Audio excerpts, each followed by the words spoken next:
Bueno, hoy es 27 de marzo de 2025, yo estaba en el siglo pasado.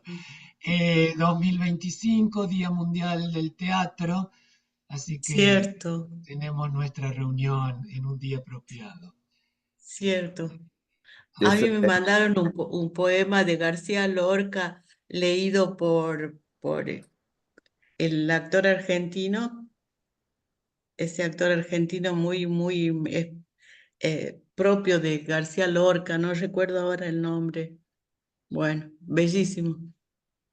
el mensaje del Día Internacional del Teatro que dio el Instituto Internacional, ¿Quién lo que está hizo? firmado por, ahí les digo Teodoro, exactamente, ¿cómo es? Teodoro, Terzo, sí, Terzopoul. es, La verdad Bien. que es bellísimo. Es bellísima mm, la última pregunta que él hace, ¿no? Yo lo estuve compartiendo porque ahí se los mandé. Ok. Ah, Eh, bueno, buenísimo. No Porque lo la leí. última pregunta me parece, bueno, muy importante para nosotros, qué sé yo. Ahí Sí, los compartí. Realmente me gustó mucho. La última pregunta me parece como muy fundamental. ya. Espérate, porque acá dice Read More y no sé si estoy en la última o no. La última pregunta te referís a ¿pueden los focos? No, ¿de qué trata todo esto? Dice. Dice, la última pregunta que él hace, dice, Oh, sí, Dionisio plantea una plantea una pregunta pregunta ontológica. ontológica fundamental. ¿De qué se trata todo esto? Una pregunta que impulsa al creador hacia una investigación cada vez más profunda sobre la raíz del mito y las múltiples dimensiones del enigma humano. Este, me gusta más la otra. Ah,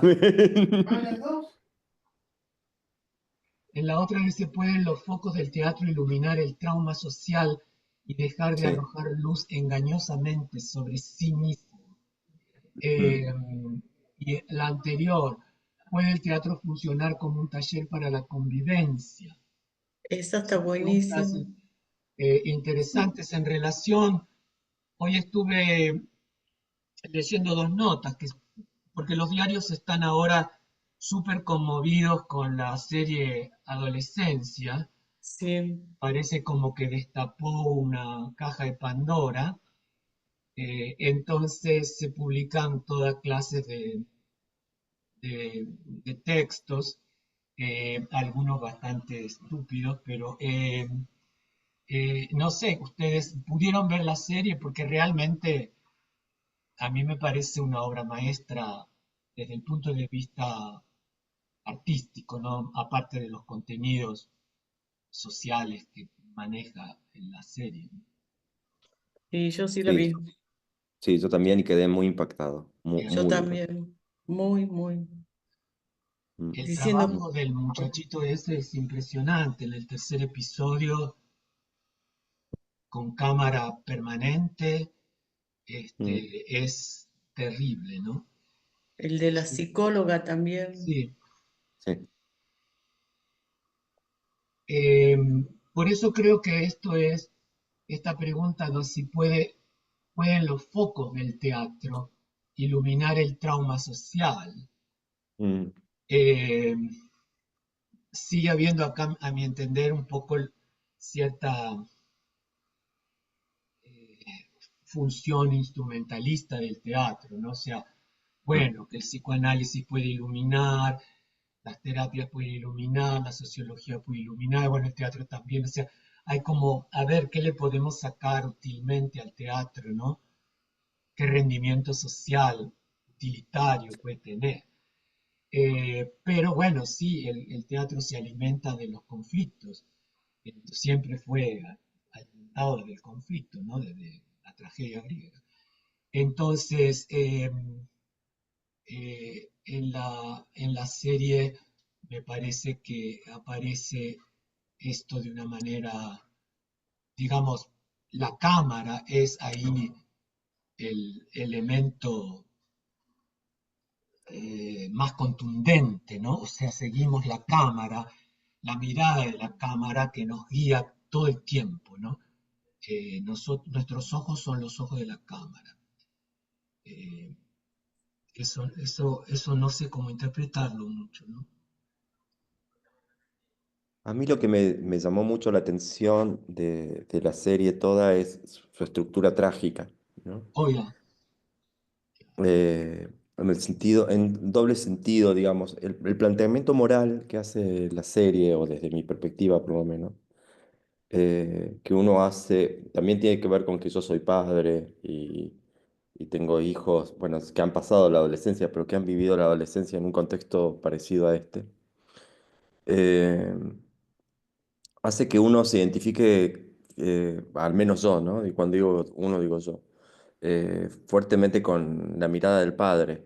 Eh, y sobre esta pregunta que el padre se hace todo el tiempo, tengo dos hijos, los eduqué iguales, uno mata a otro eh, casi sin sentido, ¿no? O sea, o sin sentido para él, por lo menos. Y la otra es la hija ejemplar que lleva adelante esto. Y me parece que esta idea del bien y el mal que se plantea en el seno familiar, como diciendo, bueno, eh, hace que esa idea moral, digamos, de que uno se identifique con el bien, con el bueno, digamos, ¿no? Y que salta claramente todo el tiempo como, como como queriendo decir que no sea, que el pibe, que por favor no sea el asesino, ¿no? Que es. Eh, y esa estructura que es, me parece que al mismo tiempo es una estructura como muy clásica, pero al mismo tiempo muy contemporánea, ¿no? Porque Ujú. esto que Gus señala de la cámara mirando, que me parece que es un recurso narrativo maravilloso y muy sofisticado también, hace que uno esté metido en la escena eh, pidiendo por favor un poco de clemencia por esa familia, ¿no? Eh, hay algunos indicios, me parece a mí, donde uno puede decir, no, el pibe es un asesino, eh, pero aún así uno se identifica con, está pidiendo que no sea, está pidiendo clemencia, ¿no? Eh, Me pasó particularmente que el capítulo uno lo vi dos veces. Eh, y la primera vez yo no vi el procedimiento de la cámara, no lo vi. ya. Y lo empecé a ver cuando empecé a leer notas periodísticas.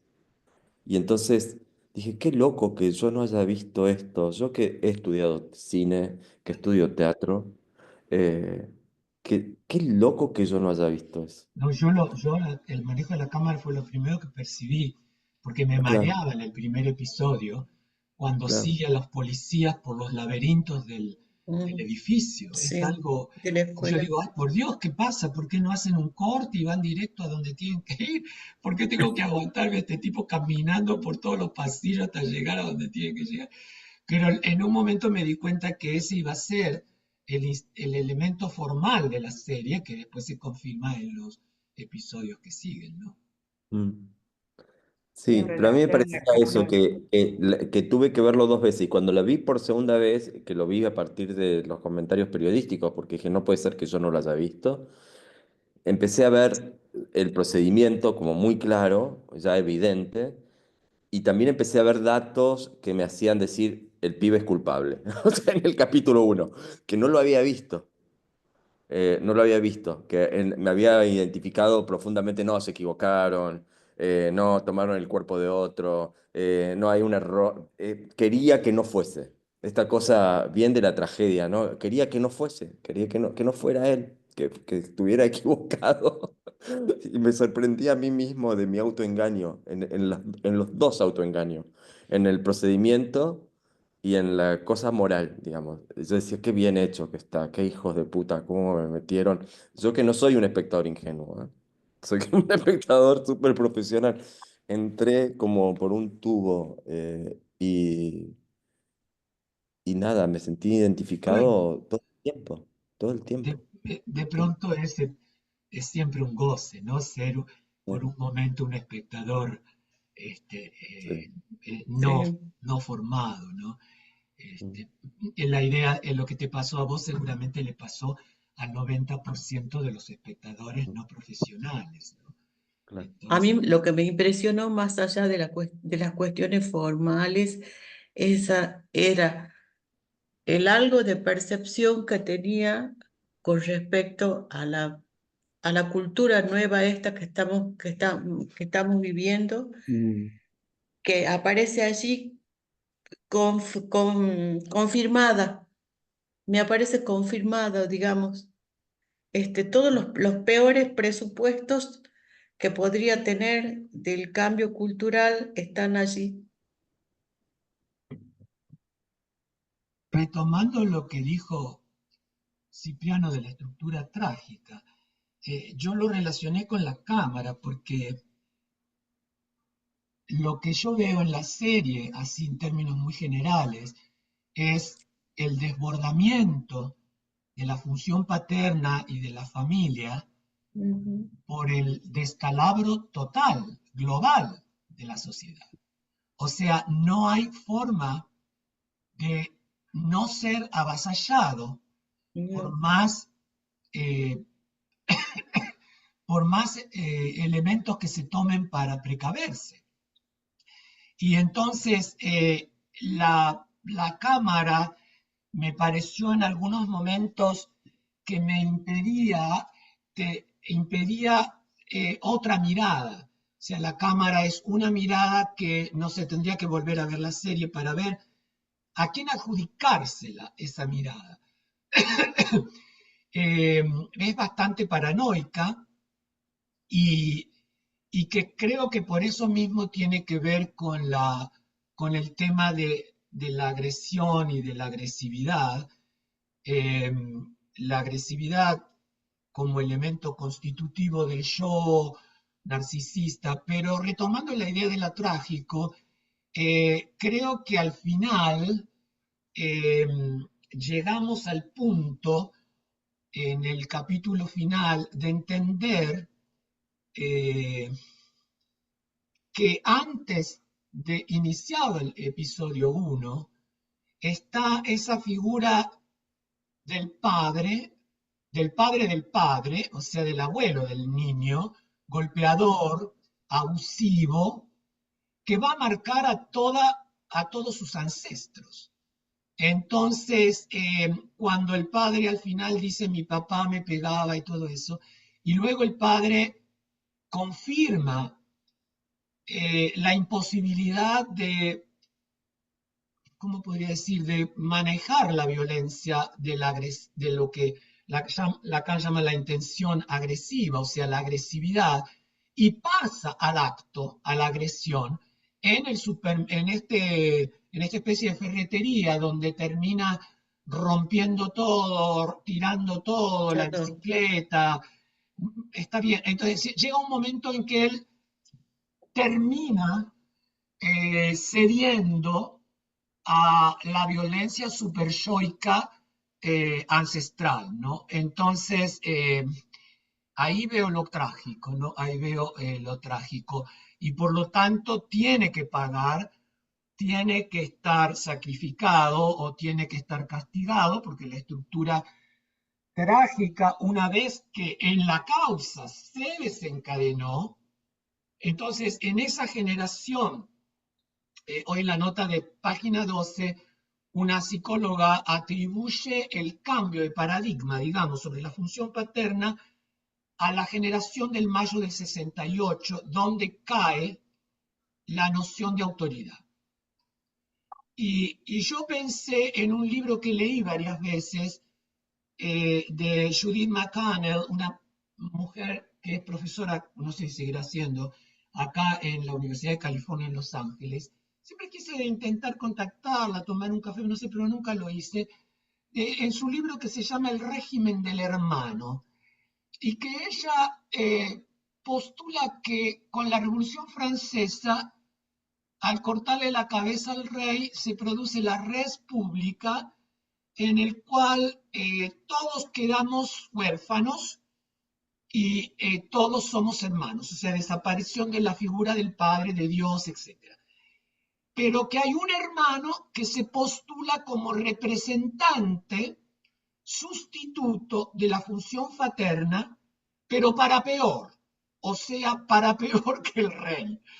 Entonces, el rey era como inapelable, pero este otro siempre sigue siendo un fantoche de la autoridad, de la ley y del padre. Entonces, yo cuando esta mujer hoy dijo esto del mayo del 68, pensé en este mundo en el que sí hay padres, pero también todos somos hijos. Y ya las redes sociales los ponen a los pibes. La mujer está, la de la nota hoy de página 12, interesante. No es, hay dos notas, una de Sergio Zavala, que no me gustó mucho, a pesar de que él es un buen psicoanalista, y la de esta mujer que trabaja, a ver, esperen porque la tengo acá, la nota, ¿cómo se llama esta mujer?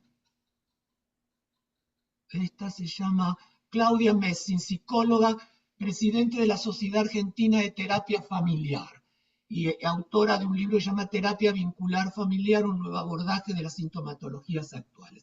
Muy inteligente la nota, Yo la, aunque la yo leí, no...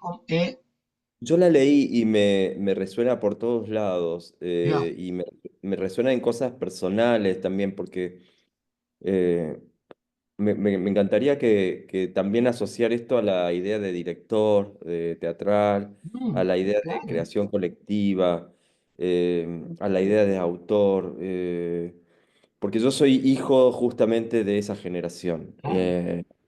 Y yo he padecido esa, ese dilema, en realidad, que es entre la autoridad y el laissez-faire. Como ¿Soy ese, padre o soy un hermano? sí, somos iguales y a veces falsamente iguales. Por eso me gusta mucho me sorprende, yo no había escuchado esto de la red pública, eh, pero me hace imagen por todos lados, ¿no? Estamos jugando con la cabeza del rey. Ya. Eh, Realmente me parece que la peli se posiciona mucho en que sería en esta controversia, en este dilema de mm, la caída de la autoridad o de lo que sería el nombre del padre. mm, A mí me pasó también como no entrar, como buscar de no entrar tan, o bueno, me pasó de darme cuenta que todo el tiempo como te genera eso, el tema de la cámara, el hiperrealismo, el modo en que sigue, que tenés que esperar. En el primer capítulo yo no me había dado cuenta que era una cámara que seguía, pero mm. sentía algo raro y decía, uy, es como si como si se diera vuelta, me pasaba que sentía como si se diera vuelta el ambiente. Y después vi la nota y me di cuenta que era por esto, de que la cámara gira y no sigue con la convención del cine para que te dé la ilusión de que están en un mismo espacio. Me daba la impresión de que el director a propósito había hecho que la puerta que estaba de un lado luego esté del otro. Pero bueno, es una ilusión que se genera, ¿no? Pero me pasó particularmente, digo, en relación a todo lo que genera pensar en la paternidad, maternidad, en lo social, que todo el tiempo, bueno, yo lo veía con mi pareja, que ella es psiquiatra infanto-juvenil y trabaja con muchos adolescentes en conflicto con la ley. Y bueno, ella sobre todo, y bueno, y yo le decía, ella decía, no puede ser, no puede ser, no puede ser. Y yo le decía, acordate que es una película, es una actuación. Me dice, no, ese niño no puede ser, no puede ser, no puede ser. Y bueno, y la terminamos de ver hace un rato y nos impactó también en el final el mensaje de podríamos haber hecho más, de que a mí mi padre me pegaba, que parecía también como una posición tomada desde el director de reivindicar, que en un momento dijimos, uy, parece evangelista el que dirigió esto, de reivindicar el volver al otro extremo, ¿no? Y a que lo peor va a pasar si el chico está en la compu, cuando todos los adolescentes están en la compu. Y bueno, lo que ella me decía, yo en toda mi historia nunca vi un niño con problemas menos graves que eso, ni con problemas con la ley, que tenga una familia tan perfecta que, más allá de que el hombre se brotó en un momento, perdió su control de impulso y todo lo demás, una familia que se habla, que está buscando el error en ellos, que las familias que hacen en eso no tienen, o sea, ningún niño grave o ningún adolescente grave va a tener una familia como la que muestra la serie, o eso sería un caso muy raro, y esto al llegar a la sociedad en general va a generar el dilema, estamos siendo muy flojos, nos falta autoridad. Y imagínate si esta película la ven los evangelistas o los que están del lado de volver al cinto. O sea, como que me generó eso también, como replantearnos o estar un poco lúcidos, que del modo en que lo muestra es tan impactante que no te deja pensar, que te lleva a decir ya mismo, o sea, mi hijo ya tiene 25, pero si hubiera tenido 16 y está en la compu, te lleva el impulso a decir, ya, te saco la compu, ya, te vas a jugar al fútbol, como que te golpea en el cuerpo, o sea, te toca el cuerpo la trama, el modo en que está realizado, digamos. La escena inicial, Yo tengo un nieto de 17 años que tiene problemas de, de, de, de adicción. Y yo vi ahí la forma de estar en la compu, porque, por ejemplo, él con las tarjetas hace compras en Google y a través de Google entra a Telegram y en Telegram hay no sé qué tipo de cosas donde pueden terminar cambiando por droga. Entonces hay toda una cosa que a mí se me escapa y veo con muchísima angustia que a los padres se les escapa más que a mí todavía. Y por eso yo seguramente es decía que peligro. la escena inicial, cuando llega la policía a la casa, con esa violencia incontrolable que se corresponde con la violencia del padre en el último episodio, pero en esta escena inicial se rompe primero, a mi entender, se rompe todo el tema de familia-sociedad. Se rompe como este límite y entonces la familia queda avasallada por una violencia externa que incluso entra en la casa y que uno podría preguntarse a quién, a quién responde esa violencia. A un padre, a la ley, a un padre con autoridad, autoritario. ¿Quién es el que avala esta invasión? Pero por otro lado, digo que se rompe como si se rompiera la banda de Moebius del adentro y del afuera de la familia, porque cuando se dice de que los niños no, están bien porque están en casa, no salen de noche, pero los pibes están conectados a las redes, no están en casa, están afuera. Se rompe esta cosa del adentro y del afuera, se rompe este límite, y la policía es la primera que lo rompe. eh, Obviamente, luego empezamos a ver. Yo tuve el shock cuando el policía le muestra al padre el video en el primer episodio. El video es incontestable y el padre resuelve ser un avestruz, ¿no? Entonces meter la cabeza en desconocer, ¿no?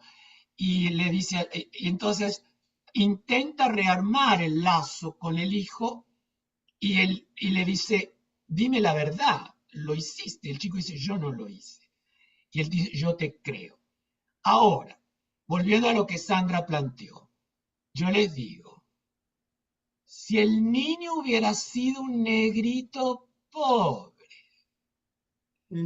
nos hubiera mantenido en este vilo de ambigüedad, de duda, de confusión, de identificaciones de todo tipo, como le pasó a Cipriano y que yo cuánto, o a la amiga de Sandra. Ya De decir pronto negrito, me se hubiera parece sido que un chico, actuaba bueno, es un distinto. negrito, seguro que la mató, o sea, ¿quién va a dudar de eso?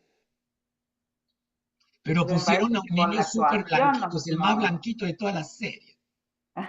Sí, eso sí, pero no, por la actuación me parece que nos capturó. Mira, El actor, el niño actor, muestra una faceta en el primer capítulo que luego lo muestra recién cuando está con la psicóloga, la otra faceta donde vos decís, ah, bueno, sí, puede haber sido. O sea, está bueno en el sentido de generar la ambigüedad, porque en otras películas, cuando muestran un caso así, ya desde el primer capítulo te muestran al malo, te lo muestran de alguna manera, eh, que te ponen más indicios, de manera que uno ya se vaya identificando. Y acá lo han hecho de una manera tan, bueno, como tan compleja la construcción actoral, que realmente le ves las dos caras al personaje y cuesta creer que sea posible. Mm. retomando lo que dijo Cipriano, lo de la creación colectiva y lo de la res pública. Porque la creación colectiva clásica latinoamericana, no voy a hablar de las que ocurrieron en Rusia, eh, la idea era horizontalizar, ¿no? O sea, todos estábamos en un mismo nivel en relación al poder. Entonces nos dividíamos las tareas, en esta producción actuábamos, en otra hacíamos vestuario, o todos colaboraban en la elaboración del espectáculo. Pero siempre había uno, Santiago García, eh, Buenaventura, qué sé yo, que asumía el rol vacante del autor, porque la primera desaparición o la primera crisis es la crisis autoral en el teatro. O sea, la creación colectiva es un asesinato del rey, o sea, del autor dramático. Y esa función del autor dramático que queda vacante ahora la asume todo el grupo el colectivo, pero llega un instante en que hay algo, retomando lo que un poco planteaba Sandra, eh, al final de todo, no sabemos muy bien si la serie nos está diciendo reformemos la autoridad hasta el punto de tener un nuevo autoritarismo o imaginemos otras formas de autoridad. La creación colectiva termina con uno que sí escribe, es el que escribe y generalmente es el que dirige el espectáculo. Entonces, ahí hay ahí siempre para mí hubo una cosa muy sospechosa, ¿no? En relación a la autoridad, a esa autoridad vacante del dramaturgo, porque cuando teníamos el teatro tradicional con el dramaturgo, con el reinado del dramaturgo, el director asumía la función de someterse a montar el texto dramático tal cual supuestamente lo quería el autor. Discurso del amo. Pero luego todo eso cae y ya queda muy ambiguo quién es el que llena la función vacante. Y ahí es donde me parece que estamos otra vez en grupos que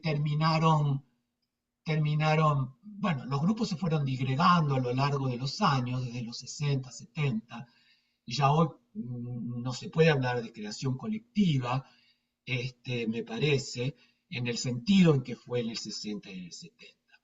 Qué sé yo, con Buenaventura, Atahualpa del Chopo, no sé, el Teatro Escambray, no sé, me parece que eso ya no está, pero ahora sí hay alguien del colectivo que se asume eh, como líder y no sé muy bien cómo se marcan ahí los poderes, ¿no? Cómo se demarcan los poderes. A mí me pasa algo como todavía más escéptico, que es que me da la sensación que cada tanto va a aparecer un pibe que asesine, digamos. Eh, sea el estado que sea. Y me parece, digo, porque el planteo me parece que no está en reponer al rey, digamos, o en la autoridad, sino está en la pregunta. eh, que, eh, que es una pregunta que me parece muy actual, que es ¿qué más puedo hacer o hasta dónde puedo hacer? y que es como un dilema con el cual nos enfrentamos hoy, digamos, porque no hay forma de volver a, también pensando en el vínculo con el teatro, ¿no? No hay una forma de volver al autor tal cual se pensaba antes de la creación colectiva, pero tampoco podemos volver a la creación colectiva, digamos. Entonces, hay un punto donde, buscando el paralelismo, ¿no? Donde siempre va a aparecer un asesino y donde siempre va a aparecer algo que intente de nuevo poner la autoridad como respuesta a ese asesinato.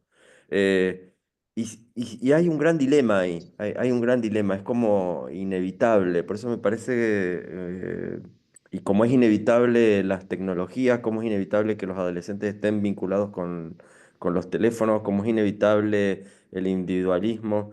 eh, no sé, me agarra un escepticismo espantoso.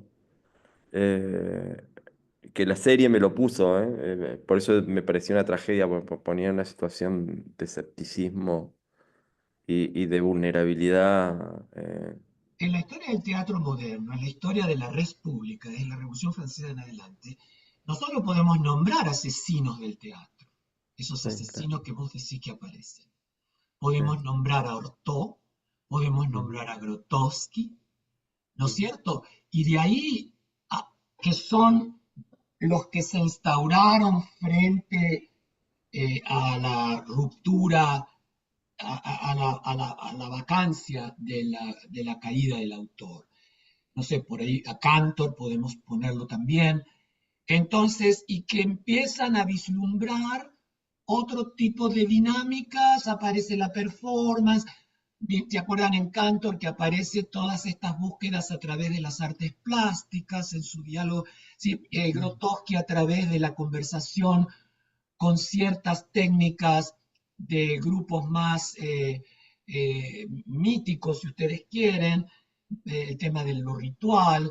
En el caso de Artaud, con digamos, la destrucción total de la maquinaria teatral, instaurando la sensación, instaurando el más allá del lenguaje, el grito, el ruido, no el sonido. Entonces, ahí tenés asesinos del teatro que van surgiendo, me parece. No sé, ustedes están más conectados con nombres nuevos, que tal vez podríamos poner nombres nuevos. Si no sé, por ejemplo, un García Huevi, ¿cómo lo pondríamos? También alguien en el que ya no puede satisfacerse, como vos decís, ni con la gramática tradicional, ni con la creación conectiva, ni ya con lo teatral en sí, ni con la performance, y comienzan a aparecer esto que llamamos productos híbridos. Pero estos productos híbridos, a su vez, como que diluyen la, la idea de la ley. Es decir, mi pregunta sería, ¿dónde se esconde la ley? ¿Dónde se esconde la función fálica? Yo ¿Es, recordé ahí es- es necesaria la función fálica? recordé cuando estuvimos mirando a Mauricio Cartún en Caín y Abel,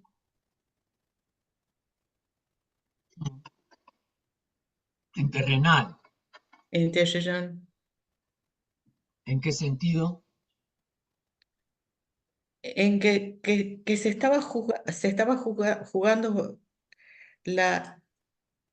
la hermandad, pero al mismo tiempo el deseo de matar, de que el otro no exista,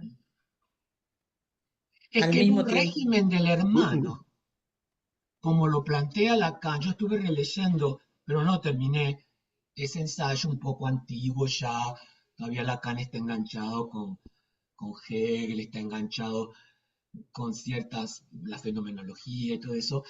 Eh, pero en el régimen del hermano, a él le permite darse cuenta a través del estadio del espejo lo que sería la pulsión destructiva. En Freud es la pulsión de muerte, pulsión destructiva, ¿no es cierto?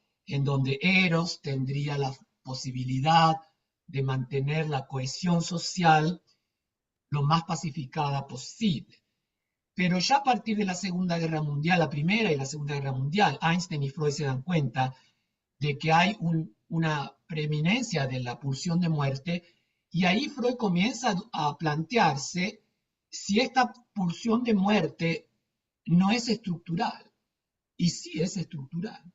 Entonces Lacan, en ese ensayo sobre la agresividad y la agresión, plantea que la primera identificación imaginaria, que es la del estadio del espejo, la del niño con su imagen, le genera ya de por sí un júbilo, porque se unifica su cuerpo, pero a su vez deja un resto no especularizable que va a promocionar, para decirlo de alguna manera, disparar la agresión contra este resto otro, que él no, que ese yo, ese moi, no el je, no reconoce en sí.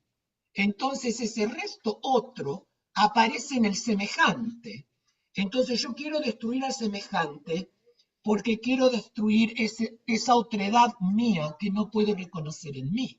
Pero luego viene la identificación secundaria, que es con la imago del padre en el Edipo, la imago con, o en tal caso, con el progenitor del mismo sexo del sujeto. Entonces, pero en este embrollo, Lacan va a hacer algo que después va a moderar, va a hacer unas especies de reconocimientos a Melanie Klein, porque Melanie Klein fue a explorar, ella trabajó con niños, pero niños muy chiquititos, entonces anterior a que entraran en la función normalizadora del Edipo o socializadora del Edipo. Y ahí descubre que los niños son terribles, o sea, despanzurran insectos, despanzurran muñecos, despanzurran al vecino, rompen todo, incluso cuando son chiquitos. Entonces, esto es algo que la sociedad va a tener que moderar, obviamente. Pero luego entra el elemento competitivo con la figura paterna. Entonces, por un lado, la madre primitiva, que tanto en Melanie Klein como luego en Freud, y como luego en Lacan, perdón, va a tener una imagen bastante incontrolable, y luego la necesidad de que el padre aparezca por sobre encima del deseo de la madre. Entonces, moderar y separar al niño de esta figura materna. El niño queda ahí enganchado con la figura paterna, pero a su vez ambiguamente, dice Lacan. O sea, por un lado lo admira, por el otro lado lo quiere matar. Y lo tiene que matar, porque si va a emanciparse del padre, no liberarse, porque no se va a liberar nunca del padre, si va a emanciparse del padre, lo tiene que matar. Totem y tabú. Entonces, qué sé yo, acá hay como un complejo que podemos llevar otra vez, como quería Cipriano, al campo teatral, al campo teatral. Es muy duro porque, como dice Cipriano, esta figura paterna a la que no podemos regresar, al rey no podemos regresar, tampoco tendría demasiado sentido, pero regresamos a una figura peor que el rey, que es la del facho. Claro. Podemos hoy poner un montón de ejemplos del día de hoy. Entonces, este padre todopoderoso, loco, amado por loco, no por su figura legal, no por representar la ley, sino justamente porque es el que se atreve a transgredirla. Los pibes, a mi entender, por las notas que leí hoy, esta mañana de página, los pibes andan como perro en cancha de bocha porque no logran enganchar con una figura más que la anónima de aquel de la red que le hace el acoso. Y esto es como que, bueno, ¿dónde está el padre? ¿Dónde está la ley? ¿Dónde está la función fálica? Yo nombré el padre como dijo Sandra, pero yo prefiero pensarlo en términos de función fálica, cualquiera sea. Pero sin función fálica, la sociedad está perdida. Es una lucha de todos contra todos, que es lo que está pasando hoy. Entonces, pero en ese todos contra todos, los pibes están súper perdidos, porque recurren a una identificación mediatizada por la tecnología. Ya no se identifican con el papá y mamá que está en la casa, con el hermano mayor y con el tío, ya se identifican con quién sabe quién. Bueno, Gustavo, yo estaba pensando ya que estamos mencionando esta parte, así que tocando con la tecnología, ¿sí?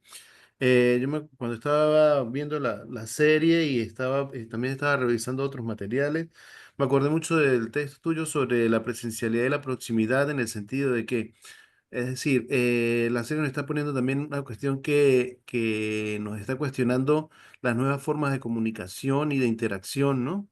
Por ejemplo, el caso de la tecnología, qué significa el emoji, qué significa no sé qué significa la frase no sé qué.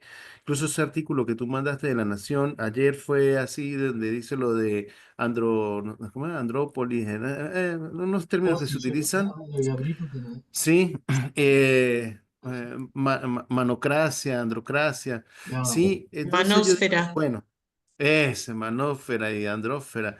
Bueno, el caso es que vino un caso de que el lenguaje como tal, la lengua, vamos a decir mejor, la lengua como tal, se va modificando constantemente a medida que van pasando los días. Es totalmente diferente todos los sistemas. Tratar de entender cómo se va a insertar el arte ahí, las artes escénicas, cómo vamos a interactuar ahí como teatrista, es lo que me pone a mí a pensar muchísimo de cuáles son esos lenguajes que para encontrar ese discurso y esa interacción con el otro. Porque como estamos en una época donde todo es cacofónico, todo es polifónico, todo es un ruido inmenso, eh, resulta muy difícil encontrar ese hilo, como dice Lacan en el seminario 18, ¿no? Agarrar hilo y alarlo para poder entender qué es lo que es el discurso que yo voy a colocar y el que me van a encontrar a mí, ¿no? Y yo me quedé me enganchado en ese discurso, decía, por Dios, o sea, yo estoy entendiendo una cosa aquí, que hay una cuestión técnica, sí, hay una cuestión estética dentro de la obra, pero también hay un cuestionamiento muy fuerte sobre sistemas de comunicación, es decir, dónde estamos posicionados, cómo podemos combinar entre lo digital y lo físico, porque es que ahí es donde está el conflicto. Ahí es donde está el conflicto, incluso el mismo conflicto de la serie te está lanzando ahí, te coloca así, incluso lo más triste y revelador de la serie, porque la serie está padronizada, ¿no? La vi así como padronizada, que son blancos, heteros, tienen recursos muy lindos, pero el que nos da a entender eso dentro de la serie es el hijo del policía, que es un negrito que le es dice, un no, es que negro. usted no entendió nada, papá. Y tú dices, "Ah, el negro seguramente le dio el arma al otro para que fuera a hacer las cosas. ¿No? Es lo que, porque dejan eso sobredicho. Entonces tú dices, en medio de todo esto, de este ruido, ¿cómo me posiciono yo como artista? ¿Cuál es mi punto de vista y hacia dónde voy? ¿Cómo hago esas nuevas poéticas? ¿Cómo las voy a armar? ¿Sobre qué voy a hablar? Si ahora no se puede decir nada. Por ejemplo, en el caso de lo que pasó ahí con las listas esas de palabras que aparecieron en la Casa Blanca, de lo que no se pueden hablar en los proyectos de políticas públicas allá en Estados Unidos, ¿no? En una lista inmensa. Entonces no se puede hablar de nada, no se puede decir nada, no se puede, se controla. Entonces hay un exceso del control fálico del padre. Dice, no hablen, no digan, pero en Internet cambien todas las señas, hagan lo que quieran. Es una cosa así de que no Todo prohíban, está prohibir. permitido. Prohíbo, prohibir, pero ustedes hagan lo que quieran, ¿sí? Entonces, hay un sistema que en lugar de pensar en el colectivo, se expande, o sea, más individualizado y que sea caótico, ¿no? Es un mundo caótico. Y yo creo que eso nos está dando esa serie que a mí me impactó en el sentido, yo al principio no le agarré mucho el hilo, ¿no? Yo que no quería que el niño matara a la muchacha y decían, "Ah, en el video eso es otra persona", después yo, ay, sí es. Pero realmente me impacta es cuando cierra, cuando termina toda la secuencia, los 4 capítulos, es cuando yo digo, claro, estamos hablando de este conflicto, de que no estamos entendiendo nuestros propios sistemas de comunicación, no sabemos qué está diciendo el otro. Ya, Cuando el tipo agarra la cama, la foto del hijo y se tira en la cama y llora, ahí yo ya no pude aguantar, ¿no? Entonces yo, ¡pam! Me dijo, Dios, sentí un golpe así muy fuerte y dije, ay, estoy haciendo catarsis aquí, mira, qué interesante, ¿no? Me tiró, me dio como dicen en portugués, una lapada, o sea, me dio una paulada en la cabeza, me dio un palo en la cabeza y dije, claro, es un problema de la comunicación. Por mucho que tú quieras crear un sistema de comunicación con el otro, también tienes que comprender cuál es ese sistema de comunicación del otro. Creo que ahorita más que nunca está más que claro el sistema actancial, ¿no? De Greiman. ¿Qué me están entendiendo ustedes cuando yo estoy hablando?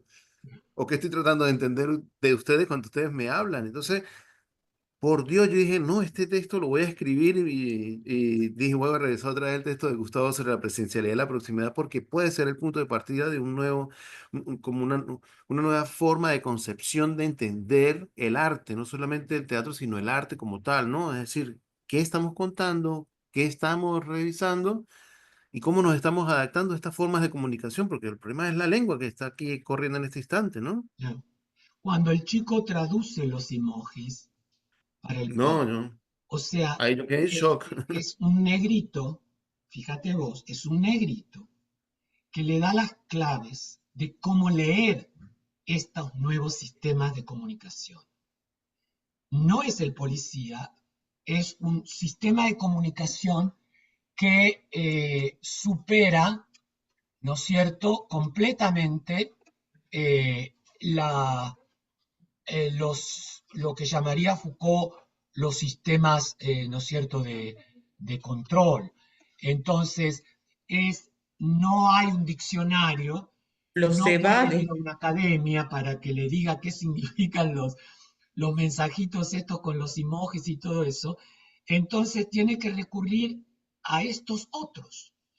Y en lo que vos planteas, José, es como teatrista, si nosotros tenemos que entrar en comunicación con un público amplio para hablar de los conflictos que nos afectan, eh, tenemos que imbuirnos en la escucha de eso, no oírlo, sino Mm. escucharlo. Por eso el año pasado nosotros terminamos con el discurso del amo y el discurso de la universidad, que ya vemos que no, que ya esos dos discursos ya no nos ayudan para leer los emojis. El sentido de los emojis ahora vienen o del discurso de la histérica o de cómo el discurso del analista escucha. Entonces, cuando el negrito le lee lo que podrían significar esa serie de emojis a su padre, y que son negros, no son los blancos, es decir, está dentro de una raza más marginada en donde el sentido, el padre se queda como al helado, no entiende. Al chico le cuesta mucho también verbalizar lo que pasa. Por Claro, eso, porque él es víctima de bullying, ¿eh? También. Por ya, eso es que ya, él le cuesta mucho trabajo arrancar a decir ya, algo. ya, Porque él se ve atrapado ahí y dice, bueno, pero yo no puedo, porque es que si yo digo, o sea, nadie me va a comprender, porque nadie me comprende nunca cada vez que yo hablo, ¿eh? ya, ya. Viene del... Y ahí esa Ahora, figura, Dios. el conflicto, como vos bien lo marcás, y que vuelve a uno de los temas que nosotros hemos hablado en estos 2 años, eh, es que hoy tenemos presencialidad sin proximidad. Los cuerpos, cuando son alcanzados en su materialidad, son alcanzados por la agresión, no por la agresividad. La agresividad es estructural, o sea, el otro siempre es amenazante, el otro, Lacan pone el ejemplo de San Agustín, que está viendo a ese hermanito más chiquito prendido a la teta de la madre y siente ganas de envenenarlo. Entonces lo ama porque es su hermanito, tema de la hermandad, que tomó la chela, pero también lo odia porque el hermanito tiene en ese momento un acceso a la madre y él ha quedado afuera. Mm, Entonces, esa agresividad es estructural. Yo es el otro. Entonces, si yo es el otro, el yo de la conciencia vive un conflicto terrible con ese otro. Pero por otro lado, toda esta dinámica en las notas de hoy de página, sobre todo algo que menciona creo Sergio Zavala, es Lacan habla del super yo y también plantea, que también lo plantea la otra nota de página, que es en cuanto al cuerpo, estos modelos promocionados de cuerpos que ofrecen las redes como ideal del yo, mm, como ideal del Mm. yo, el ideal simbólico del yo. Las niñas tienen que ser delgaditas, hacen dietas, hacen yoga, no se hacen operaciones cosméticas, bla, bla. Bueno, las niñas y un montón de gente, no solo las niñas. Y los mismos los varones. Entonces, hay esta idea otra vez de que en la serie aparece como el incel, de yo no, mi cuerpo no llega al modelo del ideal del yo. del Y eso 80-20, ¿no? vive como una decepción, por más que Mm, haga el gimnasio, por más que coma la dieta, por más que resulta que soy feo, por lo menos dentro de la mirada de un grupo muy exclusivo de minas que me rechazan porque no soy parte de, no respondo al modelo. Y termino siendo un incel, o sea, ¿cómo se llama? ¿Cómo es la traducción de un Un célibe no, célibe no Voluntario. involuntario. voluntario? No voluntario, porque si no sería un santo, no un célibe voluntario sería el santo. Pero no voluntario, o sea que tenemos otra vez algo todavía resonando. Yo ahora se me ocurre pensar esta, esta cosa de Agamben, ¿no? El excluido, la nuda vida, no voy a poder reinsertarme. Entonces, mato, destruyo al otro, porque yo ya no puedo reinsertarme, no voy a responder a esos modelos. Estoy excluido para siempre, nuda vida. Entonces, estas cosas, ahora, si tomamos esto que leíamos hoy al principio de las preguntas, Claro. estos Ahí conflictos, encajan, van encajando porque precisamente es hacia dónde vamos. eh, ¿Cuáles son los mitos que tenemos que manejar ahora? eh, ¿Hacia dónde nos estamos direccionando, no? eh, Yo me hago una pregunta anterior que venía pensando mientras hablaban y que se las quiero compartir, que es que cuando en el comienzo de la serie, cuando al pibe lo detienen y lo meten en el auto, y está este asistente social, ¿no? Que le dice, bueno, primero le dicen, no puedes hablar porque todo lo que vayas a decir va a ser usado en tu contra. La primera situación, ¿no? Y después pensaba esto, decís, la posibilidad de que haya un adulto responsable, que se plantea como tal, está puesta en esta figura, que además es una figura que con su cuerpo es claramente, voy a decir una cosa políticamente políticamente incorrecta, incorrecta.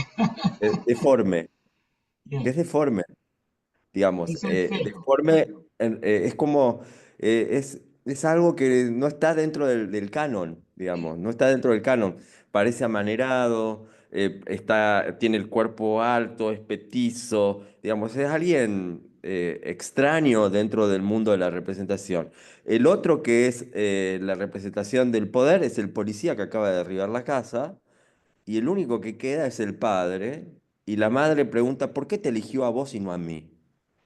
¿No? Y Mm, esas tres versiones de autoridad de padre, ¿no? Como modelo de cuerpo también, claro, tampoco, ninguna de las tres está buena, digamos, para el pobre pibe, ¿no? Hay algo ahí. eh, eh, eh, nada, es eso. ¿Quién va a ser el responsable de esto? Y me quedé ahí como tecleando mientras ustedes venían hablando de esto. porque decía, claro, bueno, ahora me puse en el lado del pibe, ¿no? Diciendo, tampoco tiene opción. Bueno, pero Eh, si tomamos lo que dijo Sandra, eh, la, hay un enigma. Para mí hay un enigma que es cuando el pibe llama por teléfono y dice, voy a cambiar mi declaración. claro, ¿Cuál es el proceso? Nosotros vimos el proceso de lo que llamaría Freud Lacan la negación. El tipo niega, niega, niega. En un momento en la entrevista con la psicóloga explota de tal forma que en esa transferencia con la psicóloga, a la psicóloga ya no le queda la menor duda de que el pibe la asesinó porque estuvo a punto de matarla a ella. O sea, el pibe en un momento se queda sin palabras, se pone de pie, la ataca, la mina se caga de miedo y el pibe hace así y dice no, no, no, no. El pibe se da cuenta que en ese acting de la transferencia se delató y empieza a caminar alrededor de la mesa. Ahora, ¿cuál fue el proceso? Porque han pasado, ¿cuánto pasó? ¿Un año, 2 años? Está por 7 meses, 7 meses fue, ¿no? 7 meses. 7 meses. Pero, ¿cuál fue el proceso en el cual el pibe dice, voy a cambiar mi declaración? O sea, se asume la culpa. ¿Por qué asume la culpa? Y el padre entra en culpa porque le transfiere la culpa al padre. La madre trata de barrer esa culpa como puede. Bueno, hicimos lo que pudimos, no somos completamente culpables. En el sumo, como decíamos, tenemos una hija que no nos salió así asesina, o sea que es una excepción. Pero, pero ¿por qué el chico llega? ¿Cómo el chico llega a, a darse cuenta de que aceptar eh, su culpabilidad, este, que es un paquete enorme, porque a lo largo de la serie se juega a cada rato dice yo no soy gay, la homofobia, la misoginia, el machismo, el patriarcado, tenemos todo un paquete ahí terrible. El pibe en un momento llama a su familia que está en tránsito, están en la camioneta y le dice, voy a cambiar mi declaración. Y la familia queda en shock. Entonces, a mí me quedó eso como un enigma, es decir, si vemos a lo largo de la serie el proceso del niño psicológico, eh, no nos dice la serie cómo llega a asumir el asesinato, el homicidio. Yo leí como que lo dice después, como que la llamada, pero no vi, no sé si pasó el tiempo, fue inmediatamente después a que él había hablado con la psicóloga y de alguna manera se había confesado, porque dijo en un momento, yo no o sea, yo no la toqué, solo tenía un cuchillo, es como que dicen, la toqué con el Y, cuchillo, pero no la toqué con mis manos, cuando podría haberla tocado. Es como que él ya se confesó. O sea, más pero allá de que Sandra, legalmente no vale, él ya lo dijo. Se lo dijo a alguien por primera vez. Claro, pero lo que pasa es que él mismo al cambiar la declaración, evita el juicio. Ah, Y al evitar el juicio, mm, me parece que de alguna manera lo que quiere es relevar al padre, a la familia. Es como un acto final de sacrificio eh, para no afectar a su familia, porque recuerden que su familia está constantemente acosada por los vecinos que le pintan el auto, le rompen los vidrios. Entonces no se quieren mudar, no tiene sentido, dice la hija, mudarnos, donde nos vayamos esto nos va a perseguir. Pero si hubiera habido un juicio, si hubieran ventilado una cantidad de cosas terribles, probablemente, y el pibe como que en esto que vos decís, frente a esta mm, al darse cuenta de que no tiene rollo para seguir enfrentando a la psicóloga, pero no tiene rollo para seguir defendiéndose él solito, entonces asume la declaración y, bueno, de alguna manera salva a su familia, salva al sistema. Salvo el sistema. Pero yo no sé si Claro, esa además es siempre una está ese salida. discurso.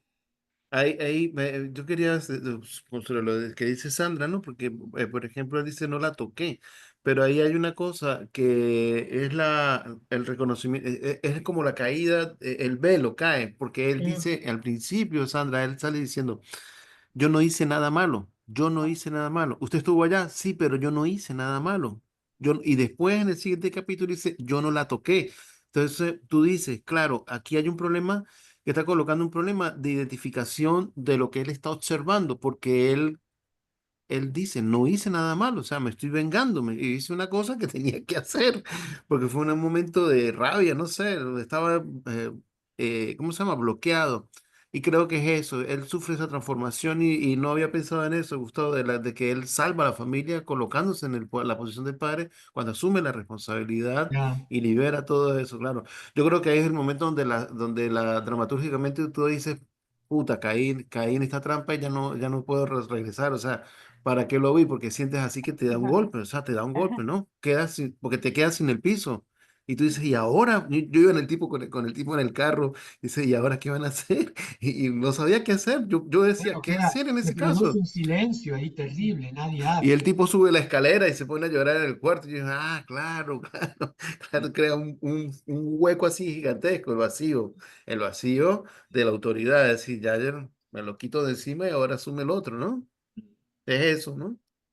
El muchacho asume El eso. tema este del tocar, yo acabo de terminar el ensayo sobre el tocar de Derrida, son como 40 páginas, va a salir en Argüesa el 1 de junio. El tema del tocar, de tocar y el tocar, porque en realidad todo el tema de el tema del tacto, ¿no es cierto? Aristóteles después va a plantear esto de que el tacto es el fundamental de los sentidos, todos los otros sentidos de alguna manera responden al tocar. Entonces el sentido del gusto, la lengua toca el paladar, qué sé yo. Entonces el tocar es más extenso, pero luego aparece el tema del tacto, del contacto, del intacto, de lo tocable, de lo intocable. Y en la última parte del libro de Derrida se va a los fenomenólogos, a Merleau-Ponty sobre todo, bueno, también a Husserl, pero sobre todo cuando Merleau-Ponty hace la movida de este tocar sin tocar, porque está prohibido tocar, nosotros no podemos tocar. Entonces aparece este no tocar como prohibición, pero podemos tocar sin tocar. Y este tocar sin tocar es lo que Merleau-Ponty de alguna manera trata de mover hacia el lado del ver o la mirada. Merleau-Ponty no discierne entre la visión y la mirada, eso lo va a hacer Lacan en el Seminario 11, que es donde también se refiere a lo visible y lo invisible en Merleau-Ponty, porque el libro de Merleau-Ponty había salido, creo, para esas fechas. Entonces, es algo apasionante esto del tocar sin tocar. Entonces, si toco con un puñal, pero no toco con los dedos, porque aparece, van a ver si leen mi artículo, el tema de la mano, esto de ¿cómo era la manósfera? No me acuerdo. Sí, El tema de la mano, después me tuve que leer Aristóteles y todo eso, pero el tema de que tocamos con las puntas de los dedos, ya para el tacto, ¿no? Luego ya con el tocar aparece otra cosa, aparece el tema del golpe, de la caricia, muy difícil de discernir en cuanto a lo violento. Un golpe puede ser para alguien una caricia puede ser un golpe para otra persona. Bueno, Derrida juega con todo esto, sin mencionar a Lacan ni un solo momento, y, eh, y luego Nancy tiene a mí me puse a leer, la verdad, me es muy difícil leerlo, pero en principio escribí el artículo, digo, me voy a tener a lo que dice Derrida de Nancy, porque yo no voy a leer a Nancy. Me fui a uno de los libros del corpus, muy difícil, y leí lo que pude, pero luego tiene una especie de, no sé si fue una charla o no sé qué, algo mucho más legible, muy poético porque no puedo entender cuál es la base conceptual de este tipo, pero es como que coquetea con cosas del psicoanálisis y luego se sale con la fenomenología, no sé qué, pero tiene esto que se llama 58 incisos sobre el cuerpo, que son como pequeñas viñetas muy poéticas, que por ahí deberíamos leerlo porque es muy interesante. Eh, es texto bastante breve, ¿no? Unas pocas páginas. Entonces, pero este tocar sin tocar, la prohibición de tocar, el tema de estar en contacto, porque esto de las tecnologías es estar en contacto, la presencialidad es estar en contacto. Entonces, pero es un contacto mediado por un otro que no sabemos quién es. ¿Quién es el que maneja las redes? No sabemos. Claro, esto pensaba en relación a lo que decía José, cuando hablaba de los emojis y de esa comunicación nueva, que lo nuevo realmente es este tema de lo mediado, donde hay o sea, todos fuimos adolescentes y en algún momento teníamos un lenguaje que los adultos no entendían de qué estábamos hablando, ni los profesores, ni los... Encontrábamos modos de comunicarnos o inventábamos, bueno, estos lenguajes internos, pero nacían en un contacto, en un encuentro con el otro cercano, Esencial. sí, a lo mejor con la prima. Entonces teníamos todo un código, pero que había nacido de ese encuentro y que respondía bueno, a los límites bueno, de la familia, la escuela. Y ahora todo está tan globalizado, entonces ya el lenguaje lo que tiene que, como decís vos, sortear, eh, sería como la represión de un algo muy grande y que no es un alguien, porque hay muchísimas personas y a veces son los mismos adolescentes que trabajan para las redes para ser quienes censuran contenido. Y entonces los chicos tienen que encontrar el modo de decir una palabra para que no te baje la publicación del Instagram, por ejemplo. Entonces, como no encuentran, o sea, ya no es con la familia, o sea, ya es con toda una red global que tienen, Claro. lo que tienen que sortear, y esos lenguajes ya no son tan íntimos, ni privados, ni nacen de un encuentro, sino que nacen de esto, bueno, de este contacto sin tacto, sin encuentro, Contacto sin tacto y anónimo, casi y anónimo. anónimo, Porque aparte sin usan nombres ficticios en las un redes. nombre, claro. Pero a quienes están censurando también son anónimos. Ya, claro.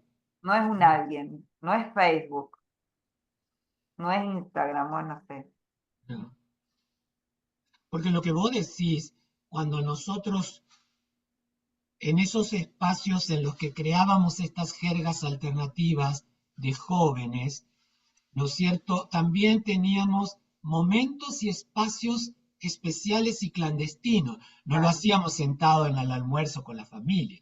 Era un No, ratito que teníamos en la pieza, en el baño, en el parque, y ahí se aparecía esto. Pero ahora eso desapareció. Es decir, cualquier tiempo, un no espacio, en cualquier lado uno puede estar. Ahora, yo creo que esto de los lenguajes que plantea José y que vos también traes a juego, también responde a una caída del uso del lenguaje como lo entendemos, ¿no es cierto?, como un lenguaje comunicativo, un lenguaje estándar. Cada vez los pibes, las nuevas generaciones manejan menos palabras, conversan menos, conversan con clichés o emojis o lo que sea, los stickers y todo eso. Entonces, pero no responden al lenguaje. O sea, yo me pregunto cómo piensan, cuando piensan, porque yo no uso ese tipo de cosas, pero si por ahí pongo un corazoncito o una carita de enojo o lo que sea, de alguna manera digo enojo, bueno, pongo una carita de enojo. Pero yo no sé, yo pienso en la palabra enojo, pero yo no sé si ellos piensan en las palabras del lenguaje del habla, porque aparte tienen una deficiencia por la educación, no Sí, leen, no escriben, cero eh, lectura, sí. entonces al caer todo ese paradigma, los pibes quedan reducidos a lo que sería en inglés labels, rúbricas, etiquetas, cosas muy estereotipadas, muy cadavéricas, ¿no es cierto? Y es como hacer un clic, o sea, te mando esto y vos ya lo entendés todo. Y yo no sé si el otro entiende todo. Entonces, a mí esto me preocupa muchísimo. Vuelvo a la propuesta de Cipriano, perdón, de qué hacemos con, o la de José, cómo usamos el lenguaje en la escena. ¿El lenguaje de quién? Porque Sandra dijo, no sabemos si es un quién, ni siquiera si es un quién.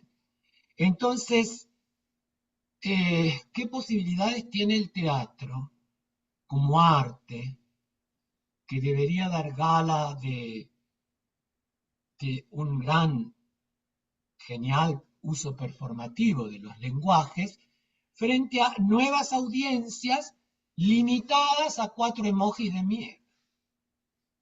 Ahí me parece, porque a los espectáculos de ustedes, ¿cuál es el promedio de edad del público? Va gente joven, bastante gente joven a los nuestros. ¿Pero adolescentes? Es un poquito mayor que adolescentes, pero Claro, por ahí. Y regularmente son personas entre 18, 30, 40 años, ¿no? claro. Ujú. Pero, Gustavo, sabes que a mí me ha pasado en los últimos años, hice un acuerdo aquí con una institución que se llama el Centro de la Juventud, que dan actividades para adolescentes. Está lleno de adolescentes y todas las obras que yo presento en el teatro los llevo para allá en las tardes. Incluso la última obra, la que fue esa, la de Eshom, que Eshom es sobre problemas de moradores de rúa, ¿no? De personas indigentes y problemas de salud mental que son muy fuertes. Yo llevé el espectáculo y estaba repleto de adolescentes. Ahí tengo la foto, son muchísimas. Y yo decía, bueno, los chicos ahorita se van a empezar a burlar porque pues, es un indigente. O sea, los personajes hablan de sus historias, de cómo comen basura en la calle y todo. Y fue al contrario, los chicos salieron llorando de la obra, ¿no? Lloraban así a cataratas, ¿no? Yo dije, por Dios, qué bueno, Dioniso existe, dije yo, al fin. Sí, porque son muchos años de esta institución llevando adolescentes y presentándoles diferentes cuestiones artísticas. Entonces los chicos ya tienen esa sensibilidad, ¿ves? Ellos escriben poesía, tienen un grupo de hip hop. Ahí están mis hijos también, que mis hijos son adolescentes, tienen 14 y 12 años. Bailan breakdance, escriben poemas y los publican en libros de cartoneras. ¿Sabes cuáles son, no? Las cartoneras, que son Sí. los hacen ahí ellos mismos y todo, ¿no? Incluso que yo tengo varios libros que son publicados por ellos y ellos mismos se publican sus poesías, ¿ves? Cuentos, hacen conferencias, palestras. Entonces creo que sí hay una posibilidad de también buscar esos lenguajes y llevarlos y atrevernos también de que también el adolescente también tiene esa posibilidad. Una de las cosas que toda la vida me ha caracterizado es llevar siempre eso a las escuelas, colegios, ¿no? Sobre todo adolescentes.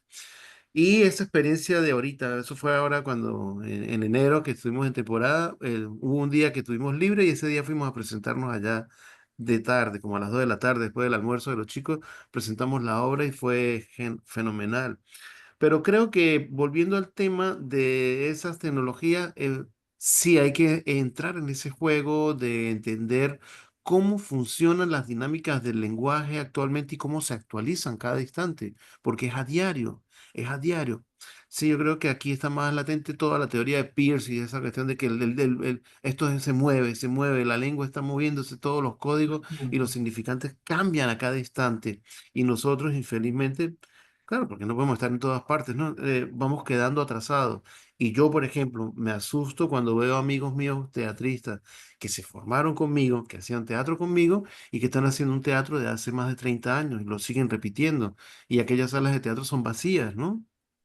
Se quedaron allá se anclaron atrás, donde era aquella cuestión de la dictadura, bueno, muchas cosas que pasaron, ¿no? Del autor, que no te puede salir de lo que dice el autor porque si no caga la obra, ¿no? Y yo creo que no es arriesgarnos más y por eso hay tantos dramaturgos que actualmente están así consiguiendo cosas porque van actualizando sus lenguajes, van actualizando sus tecnologías dentro de la puesta en escena.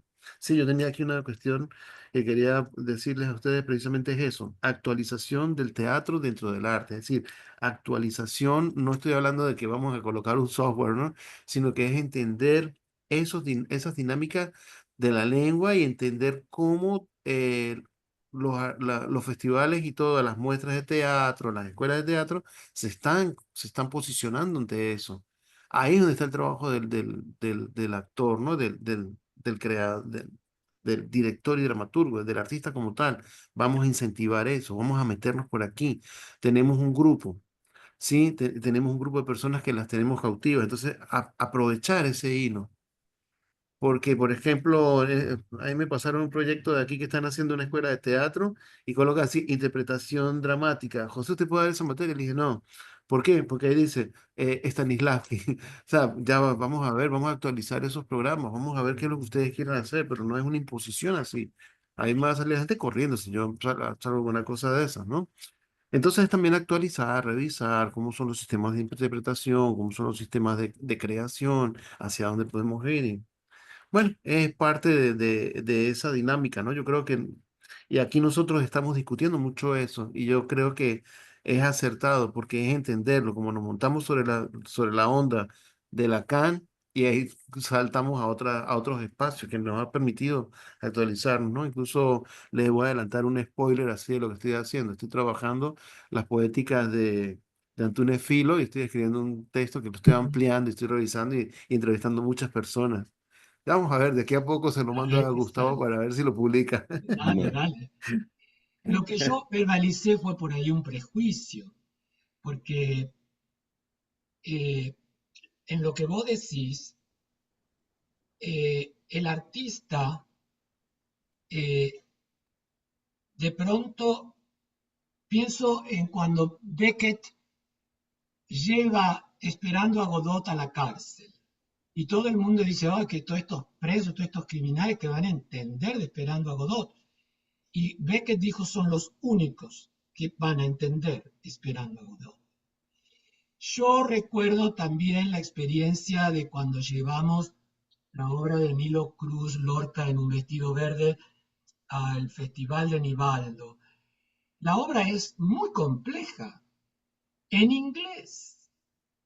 Y llegamos a Barranquilla y Nivaldo dice, mire que la van a tener que hacer este teatro con 900 adolescentes, no sé cuántas escuelas llegan. Yo me agarré un susto, yo no la dirigía porque la dirigía mi colega de acá de William, la profesora, pero estábamos reunidos con el elenco y le digo, chicos, si a los 20 minutos empiezan a volar avioncitos, tiran chicles o lo que sea, ustedes sigan. Y le digo a Jennifer, le digo, Jennifer, no hagamos un intermission porque en el intermission va a ser un espanto. Hagamos un blackout y sigamos con el segundo acto. Ella aceptó. Bueno, me equivoqué al 100.000%. No volaba una mosca. Un espectáculo en inglés, en Barranquilla. Terminó la función y los pibes querían hacer preguntas y las hacían en inglés. Entonces ahí vemos el trabajo de Nivaldo, en donde hay un gestor que como vos decís, en esta escuela, esta de los adolescentes en la que vos estás trabajando, este programa, Centro de la Juventud, ajá. Centro de la Juventud, en el que ya los pibes comienzan a estar en contacto con estas cosas, y creo que eso es muy importante porque ellos leen probablemente algo que no lee un público más común, digamos, la misma obra leída de otra manera. Entonces, ahora, yo insisto en que lo que vos dijiste del psicoanálisis lacaniano para arriba, la praxis teatral, ahora pienso que así en términos muy gruesos, lo que siempre pensé de la praxis teatral y que vos trataste, José, de implementarlo la vez pasada y te asustaste, es dejar que surja del elenco, dejar que surja de ellos el lenguaje o el primer borrador. O sea, no plantearse nada, ver, esperar, escuchar, que aparece allí.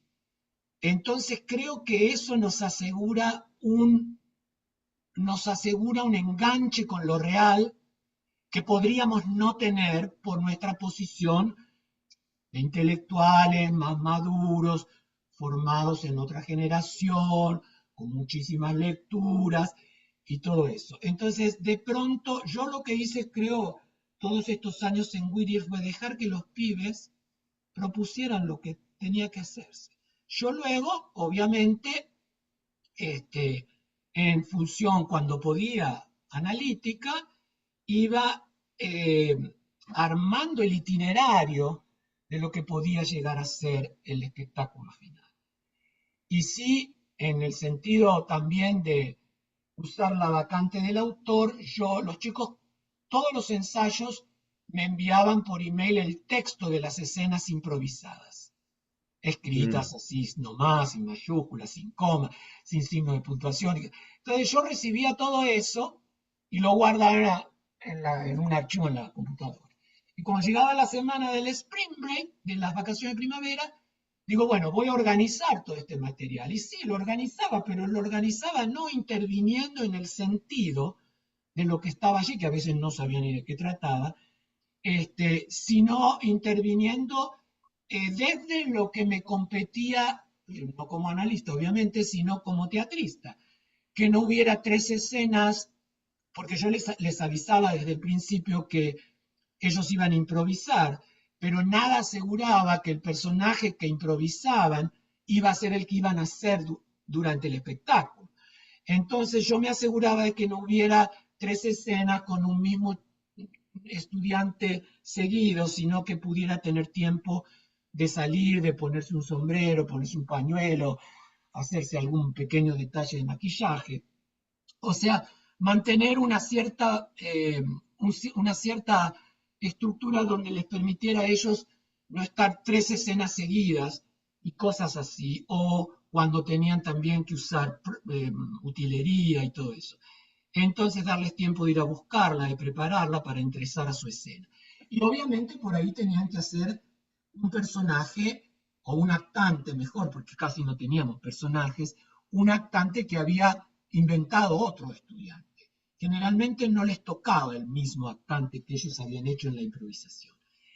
Y yo creo que eso de alguna manera funcionó porque generaba una relación muy especial con el público, que también eran estudiantes del college y algunos familiares que venían a verlos, y algunas, muy poquita gente de acá de Whittier, de la comunidad, que se enteraban y por alguna razón venían.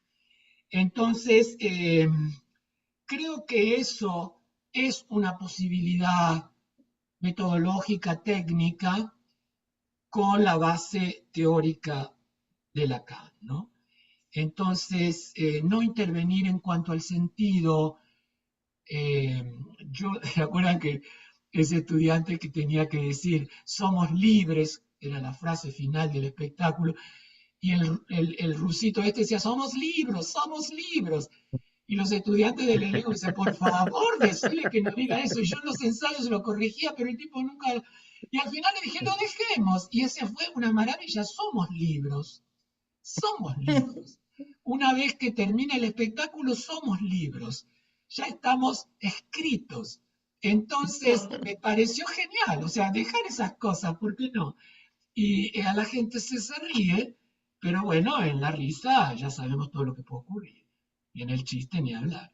Entonces, no sé, creo que de todas maneras, la experiencia de la pandemia, no sé a ustedes cómo los afectó, pero yo a mí me tocó el último semestre de mi taller con la pandemia y confieso que yo no sabía qué hacer, porque yo nunca me había manejado virtualmente en el teatro.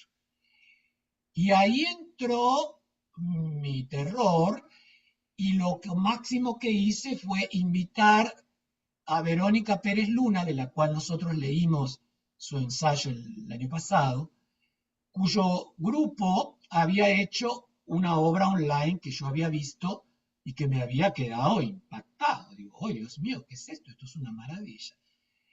Entonces las invité, participaron con mis estudiantes dos clases, yo me quedé calladito porque yo sabía menos que mis estudiantes, porque mis estudiantes manejan la tecnología mejor que yo, y ellas conversaron con los chicos, dieron pautas de cómo habían trabajado su obra virtual, eh, porque estaba cada uno en su casa, y trabajaban con Zoom o con no sé qué otro programa, pero eh, los chicos enseguida agarraron la onda y comenzó la producción. Después de esas dos reuniones con las chicas, comenzó la improvisación, comenzó un trabajo para mí completamente novedoso, nuevo. La verdad que ahí sí que estuve más que en posición de analista con lo que llama la ignorancia docta. No, ahí estaba con una ignorancia total, no era ni docta ni no docta, una ignorancia, yo no sabía cómo manejarme con eso. Y una vez que tenía todo el material que los chicos me mandaban, preparaban durante la semana videitos, cositas y qué sé yo, los veíamos todos juntos, los criticábamos, lo volvían a hacer, cambiaban alguna cosa, y ya me lo mandaban y yo después armé la secuencia. Lo único que tenía que armar yo era la secuencia. Y entonces, y lo que siempre en general hice es agregar la musicalización. En este caso no totalmente porque había algunas escenas que tenían músicas de ellos, de los que escuchan los muchachos y que yo nunca escucho, así que yo eso lo respetaba porque yo no tengo la menor competencia. Pero, pero fue interesante lo que pasó. Entonces, claro, precario porque nadie tenía, los chicos nunca habían hecho ni teatro de proximidad, de modo que, y presencialidad, de modo que ellos hicieron todo lo que pudieron y yo también. Pero de haber seguido la pandemia o de haber seguido yo con la idea de seguir haciendo ese tipo de experiencias, me hubiera tenido que poner las pilas, ¿no? Porque la A tecnología, mí, a mí me da a pensar un poco esto de lo que traemos, la pregunta sobre la comunicación en el arte, ¿no? Y esa frase de Felipe Noé que decía, el arte no comunica nada. Y, y Patricia Schuster también diciendo, el arte no comunica nada, en todo caso es una experiencia. Que la verdad que es difícil asumirlo como tal, digo, siempre algo se trata de comunicar o de pasar, pero también es cierto que está todo medio dicho, que no se sabe del todo qué está sucediendo en el otro, qué es lo que uno está comunicando realmente, qué facilita a uno la experiencia estética, ¿no? Como experiencia compartida. Y me preguntaba si ese espacio que a mí me genera una cierta impotencia, digamos, ¿no? Esto, no forma parte también de nuestra problemática cotidiana frente a un otro que no sabemos quién es, digamos, ¿no? Eh, y pienso que es eso, digo, se me vino esto cuando se mencionó a Beckett, porque porque Beckett aparece desde el comienzo, ¿no? Desde las primeras obras, como que no se sabe muy bien ni siquiera quién es el otro, sino ni siquiera quién habla. No se sabe ni siquiera quién es el que habla, ¿no?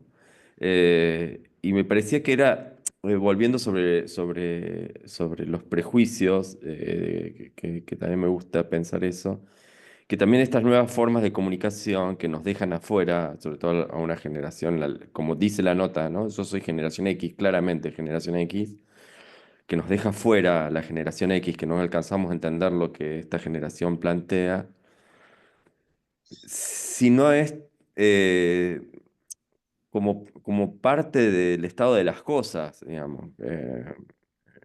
Bueno, no sé, eso son preguntas que me hago alrededor también de nuestra propia práctica y que siempre queda como, bueno, qué sé yo. El otro día me pregunté, ¿qué estás ensayando? Me es tan difícil explicar lo que estoy ensayando.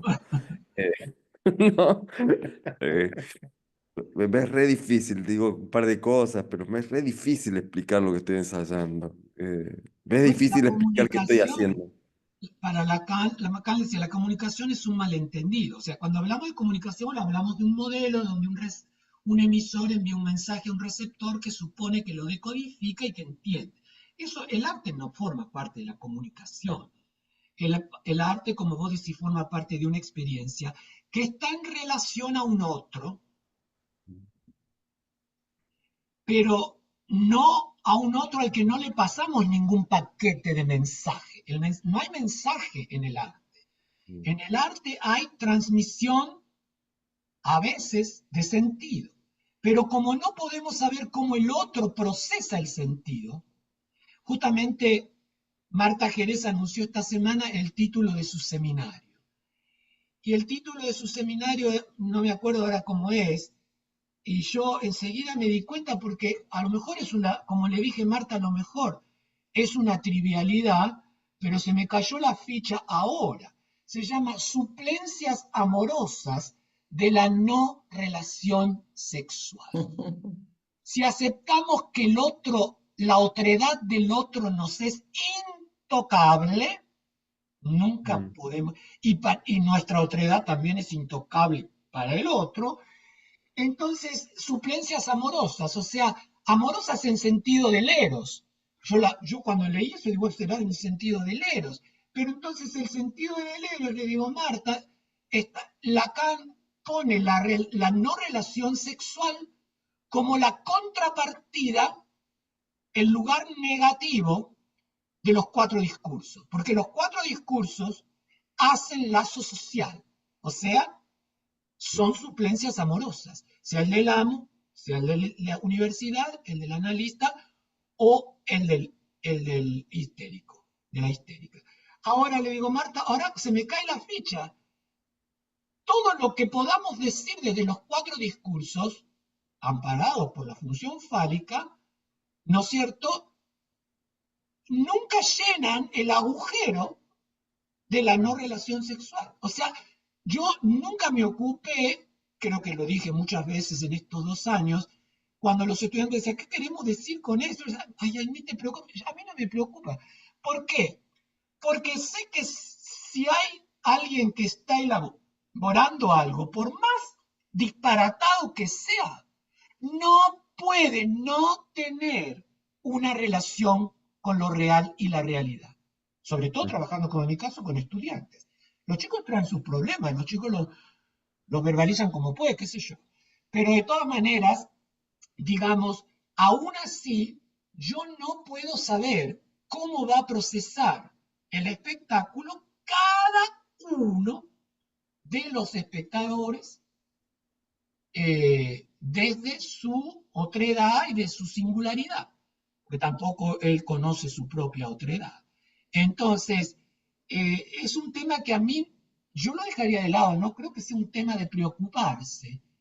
Entonces, vos no sabés lo que estás ensayando, pero seguí ensayando y después se verá. O sea, porque si te pones, ¿qué estoy ensayando? Y lo querés ya encorsetar en el sentido, cagaste. Ahí terminó el arte. Ahí termina el arte. Ahí termina el arte para mí. mm, Yo siempre pienso en Francis Bacon, en Picasso. tela blanca, un brochazo y a ver a dónde me lleva el brochazo. Sí, a veces uno tiene ganas de hacer, sobre todo en la pintura, por ahí es más evidente, pero en el teatro también, de hablar de algo en especial. Pero resulta que los productos más interesantes son aquellos en los que no se habla, en los que yo no sé de lo que estoy hablando. Entonces, a mí me parece que el modelo de la comunicación es un modelo que sirve para la comunicación, para los medios y todo eso, esos medios de manipulación, pero en el arte no hay comunicación. No hay, sí, el arte tiene que ir contra el sentido, contra el encorsetamiento que el discurso, el registro simbólico y el registro imaginario hegemónicos siempre tratan de hacer de aquello que no entiende.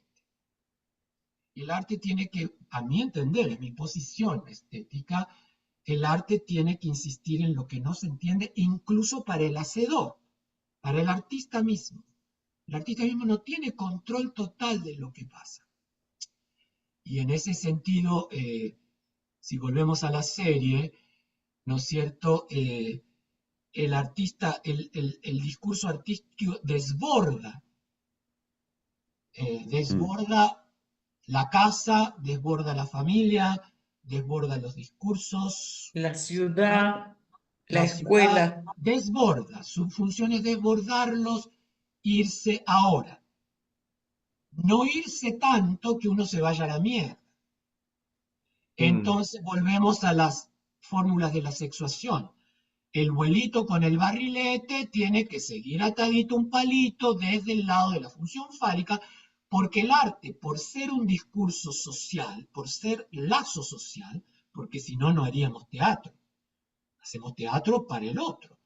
Entonces tenemos que volver a la función fálica. Ahora, no aquella de la cual partimos y que queremos poner en crisis, sino a otra que no sabemos mucho cuál es, pero que el proceso artístico nos va a ir dando algunas pautas. Que generalmente las comprenderemos después, post espectáculo. No sé, esa es mi perspectiva, ¿no? A mí nunca me angustió el tema ni del sentido, ni de la comunicación, ni de si estoy trabajando temas de la agenda que se supone que tengo que trabajar. Yo esperaba, si surgían, surgían, pero si no surgían en el grupo, era porque no tenían que surgir. Ya, más simple imposible. Surgían otras cosas.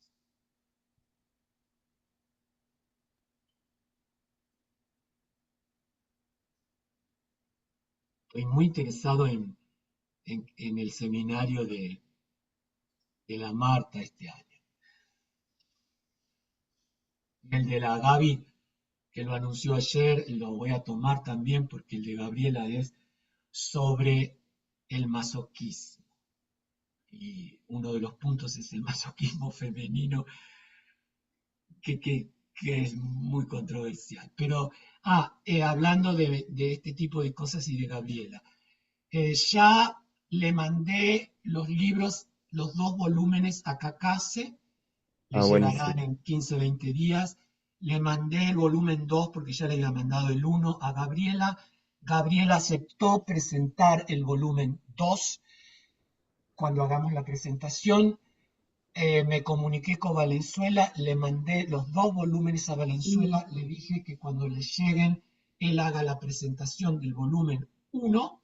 Entonces tenemos volumen 1 Valenzuela, volumen 2 Gabriela y y luego Cacase, que va a leer lo que pueda, dirá lo que se le ocurra. Y Sí. entonces cuando todos me confirmen que recibieron los libros, ahí podemos fijar fecha. No quiero fijar fecha porque a Chela, vos te llegó el libro ya, ¿no? Sí, Bueno, sí. supongo que estos días les llegará a Sandra y a Cipriano, porque se ve que es un problema del correo argentino. Yo Entonces, creo que me llegó hoy, creo, bien, porque me llamaron por teléfono y me dijeron que me dejaban un correo al vamos. lado de mi... O sea que supongo que debe ser Sandra, ese. ¿vos te llegó? Aún no, porque puse la dirección de mi mamá Ah, y bueno. acá. Ok.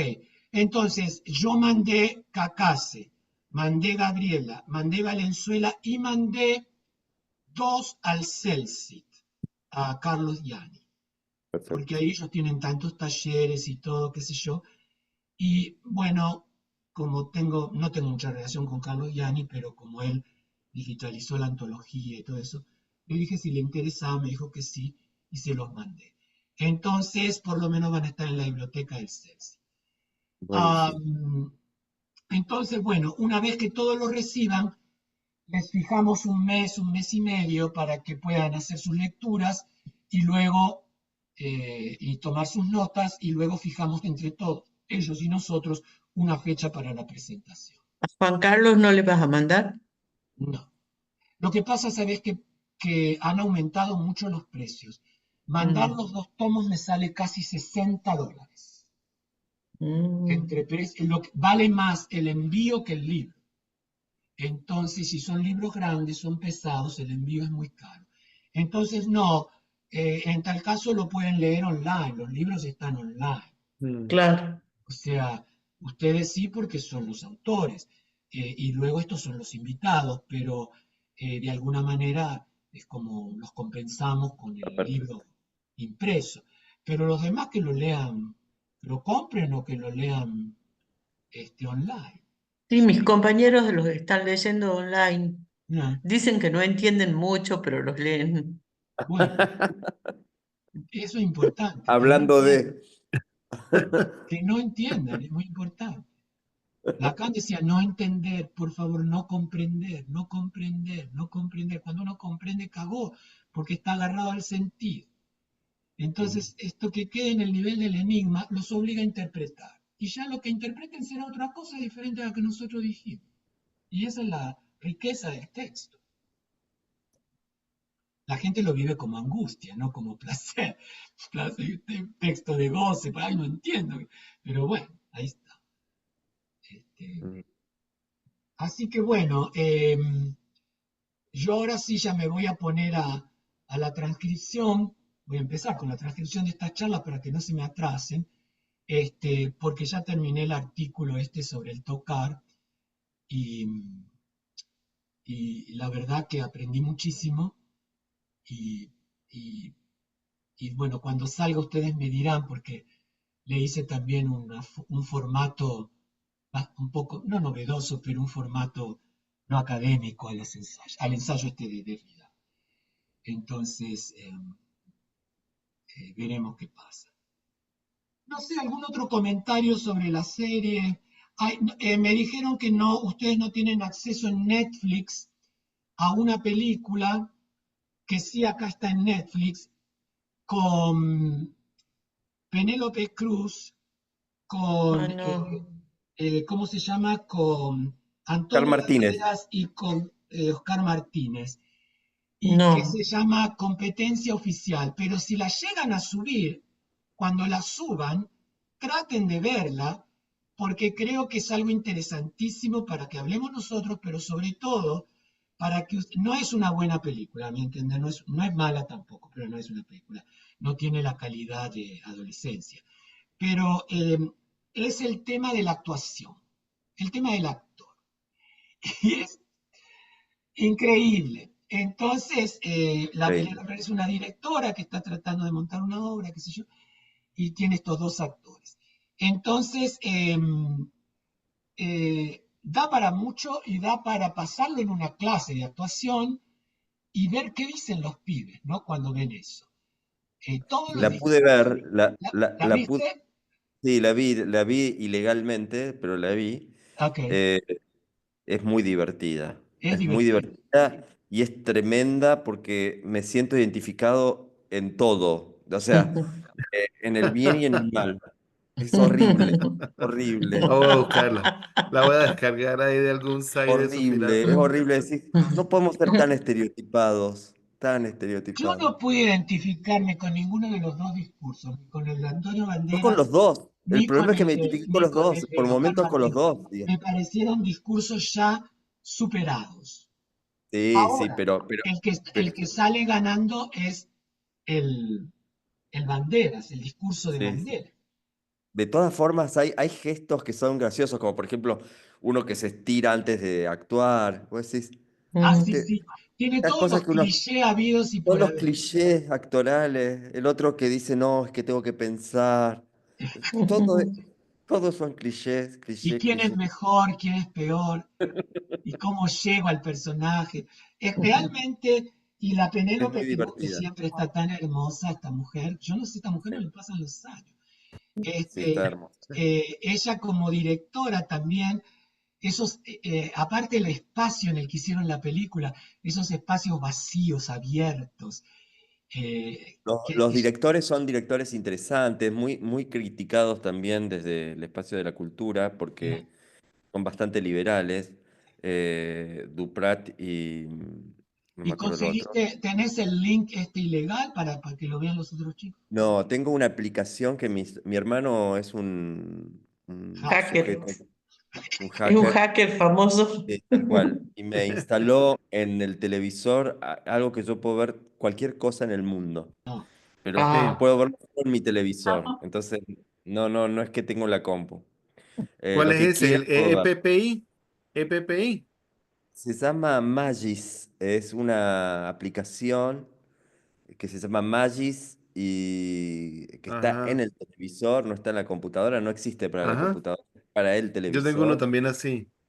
y puedo ver cualquier cosa, Traten de cualquier como, cosa. verla la como, película esa, porque Sí. aparte de divertida, Es muy da divertido. para decir algunas cosas.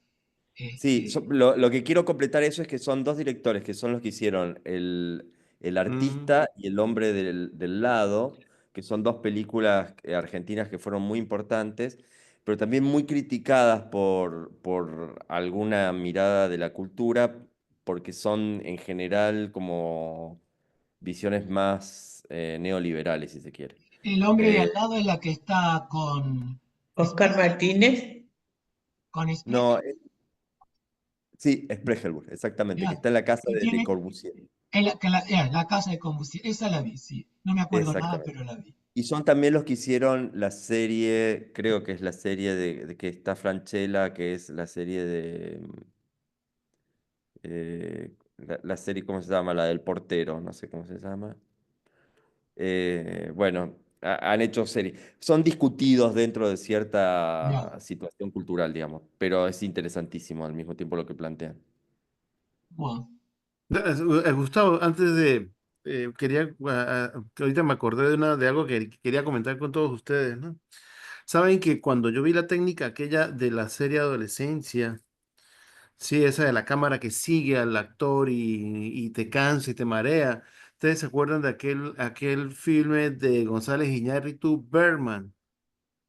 Sí, Que era el actor aquel que quería volver a reivindicarse, tenía ese conflicto, y el filme te deja así una sensación de Berman, es así como un caos, que cuando termina la película tú dices, por fin terminó esto, es decir, te queda como un gran dolor de cabeza porque genera esa narrativa, es decir, creo que también esa técnica de seguir la secuencia sin cortar, es una forma de colocar al espectador así, o sea, no te muevas, no te muevas, sígueme, que te vamos a contar una historia desde lo interno al que tú vas siguiendo, ¿no? Entonces, en Berman me acuerdo que era eso y la batería sonaba constantemente, sí, y se escuchaba el sonido de las alas y todo del personaje Berman, el tipo quería hacer yo no ver, la vi esa. es la contradicción de él, y uno decía, pero bueno, aquí lo único que, incluso hubo un momento que yo dije, no, con este problema que tiene este tipo en la cabeza, más todo este, yo prefiero tomarme un whisky, el tipo baja y se toma un whisky, ¿te acuerdas? Que yo decía, "Ah, estoy en sintonía con el personaje, creo que es lo bueno de también entrar en el juego de la propuesta, ¿no? Es decir, uno la sigue. Ya. Porque si te quedas con el mareo, ya no avanza en la narrativa, ¿no? pero Netflix es cierto lo subió que una dice. serie, El Gato Pardo, en varios Ay, es episodios. fantástica. Y luego yo había visto cuando tenía 15, 16 años la versión de Visconti. De Entonces Visconti. decidí ver la de Visconti, que casi me produjo asma, porque tiene Bueno, Visconti hace otra versión de la novela y ahora me quedo con saber cuál de las dos versiones. Me voy a tratar de conseguir la novela de Lampedusa para leerla si está online. Claro, Visconti la hace en los años 60 y pico bajo otras problemáticas diferentes a los de estos directores que hicieron esta nueva versión. Completamente casi diferentes, hay dos o tres pequeñas cositas, escenas que se repiten en las dos, o que la segunda repite exacto lo que hizo Visconti, incluso con el acting, pero la película de Visconti tiene una genialidad que yo me aburrí muchísimo, pero tengo que reconocer que es genial. La escena final del baile dura 46 minutos, casi la película completa. Ay, no me acordaba de eso. Y es un baile en el que pasan muy poquititas cosas en algún momentito. Entonces vos ves todas estas señoras conversando, aquel que va para allá, el otro que va para... Y la cámara enfoca la gente que se va para las otras habitaciones, los ves pasar en otras habitaciones, en otros salones, con otras puertas y qué sé yo. Él a veces lo sigue, a veces no lo sigue. Cambio de foco, no es un paneo permanente así como en adolescencia, pero yo no podía creer, digo, ¿cómo puede este tipo hacer una escena de 46 minutos de un baile? Y, eh, y bueno, la verdad que me aburrí, me sacó un poco de mis casillas, salvo dos o tres momentitos en ese baile muy tremendos, que son como pequeños brochazos o irrupción del horror en el medio de esa fiesta. Entonces, pero ahora me quedé con la duda de qué dirá realmente la novela. Así que voy a ver si la consigo. Yo pensé que la novela era de fines del 19, busqué en Wikipedia, no. La novela se publicó en el 50 y pico, o sea que es una novela que ganó premios en el 53, 55.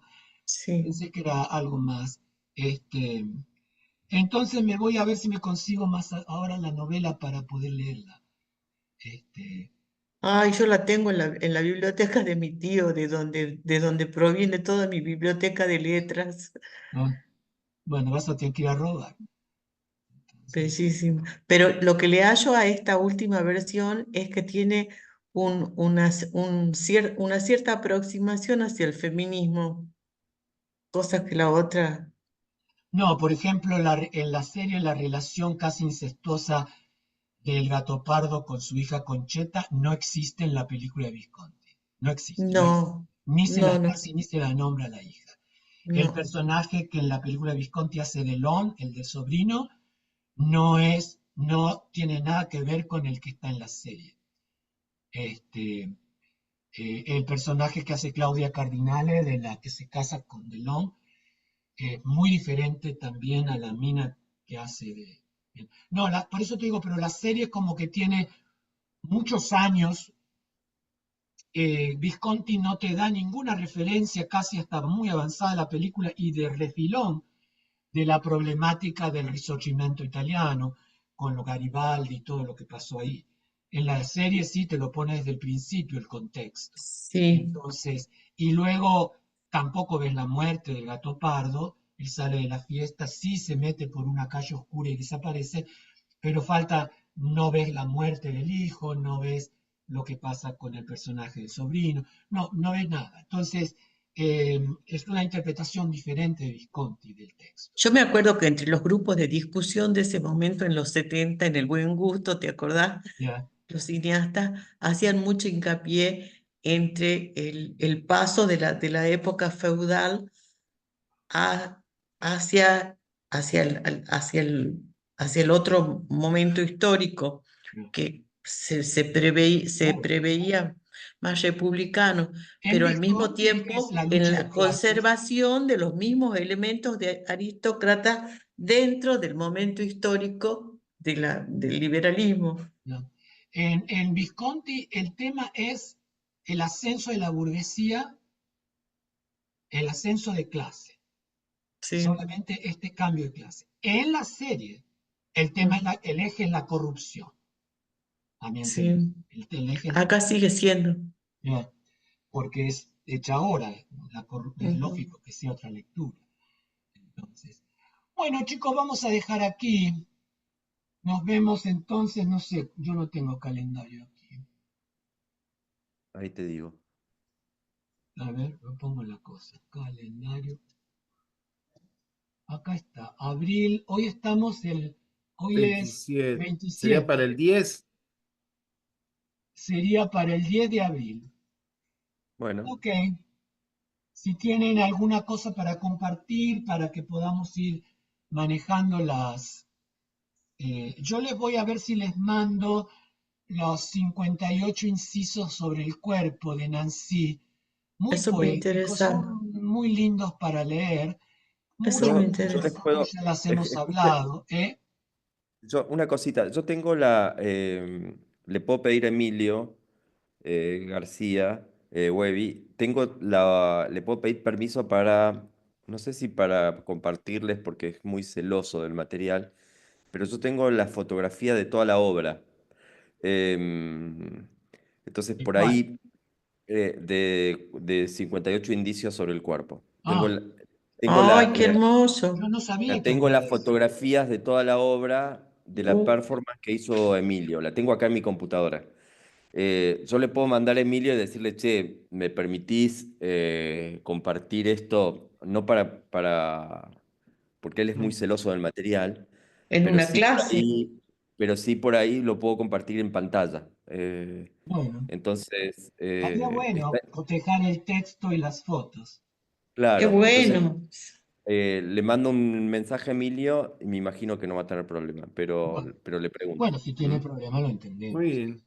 Sí, sí, yo Este, digo porque él es muy celoso del material, no, entonces, pero sí yo puedo compartir, tengo la carpeta completa de toda su obra y ahí está ese material que está bueno para verlo, ok. sobre ese texto. Bueno, entonces vamos Bellísimo. poniendo eso. Yo se los voy a ir mandando los textos para que ustedes les vayan dando una lectura. Son pocas páginas, son como pequeños poemas en prosa, eh, y ustedes verán lo que leen. Yo leí lo que pude. Entonces luego podemos ir cotejando. Bueno, chicos, Buenísimo. besitos, Un Un abrazo. abrazo. Chao, soporten la chao. realidad, resistan. Chao, hasta luego.